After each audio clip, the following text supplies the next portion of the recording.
Hello friends, a very good morning.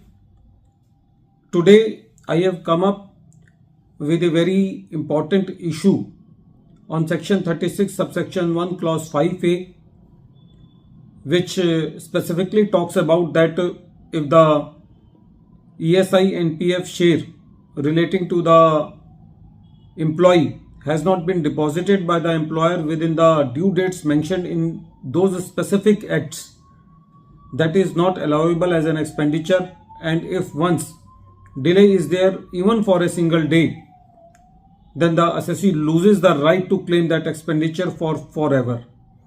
And this issue has already been settled by the Supreme Court in its judgment. But sometimes when these disallowances are made by the CPC under section 143 subsection 1, then this type of argument is done by the professionals that section 143 subsection 1 does not give the right to the CPC to make this disallowance, because when the tax auditor reports this provision into the tax audit report, in that tax audit report the tax auditor does not specifically mention the disallowance. The tax auditor only mentions the due date of deposit of ESI and PF and the actual date of deposit. So the argument is being made on the concept that the disallowance is not specifically mentioned by the tax auditor, although in some cases this argument was accepted. But in the present case, the Ahmedabad IT80D bench in the case of Checkmate Services Private Limited versus Deputy Commissioner of Income Tax has settled this issue also, and this matter is reported in 121 ITR Tribunal at page number 73, and the date of the judgment is 20th May 2024. This case is very important because the late deposit of ESI and PF share, which is related to the employee share, is very fatal for any business, and it can create a huge tax liability for the assessee, even for the clerical or mechanical or technical mistakes. Although in some cases the courts give some relief in the case of some clerical mistakes or in a very remote cases, but it is very difficult nowadays to get the relief on this point.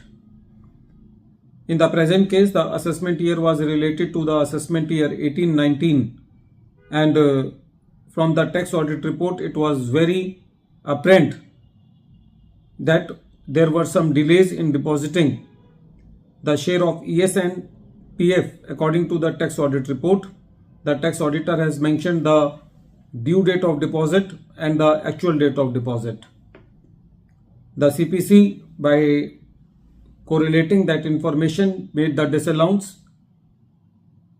The matter came to the CIT appeal. The main ground of the assessee was that the processing of the return under section 143 subsection 1 is not an assessment.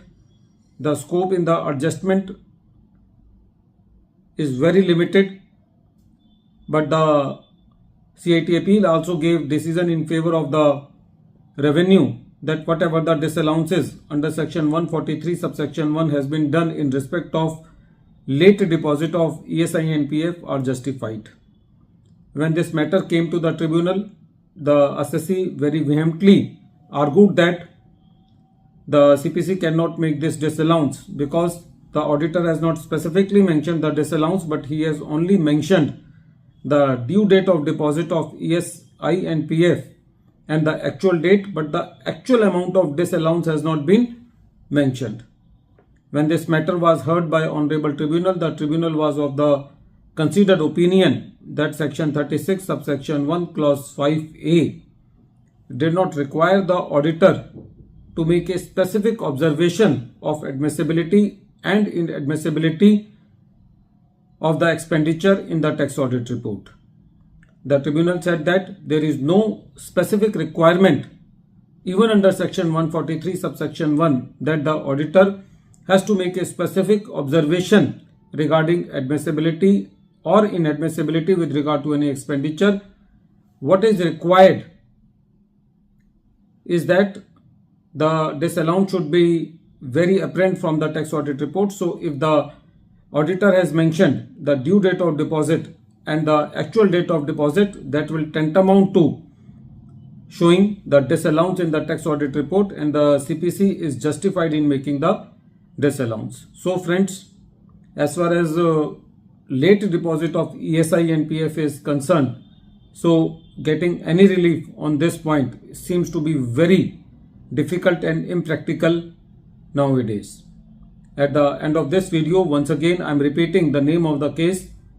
The name of the case is Checkmate Services Private Limited versus Deputy Commissioner of Income Tax, and this case is reported in 121 ITR Tribunal at page number 73, and the date of the judgment is 20th May 2024.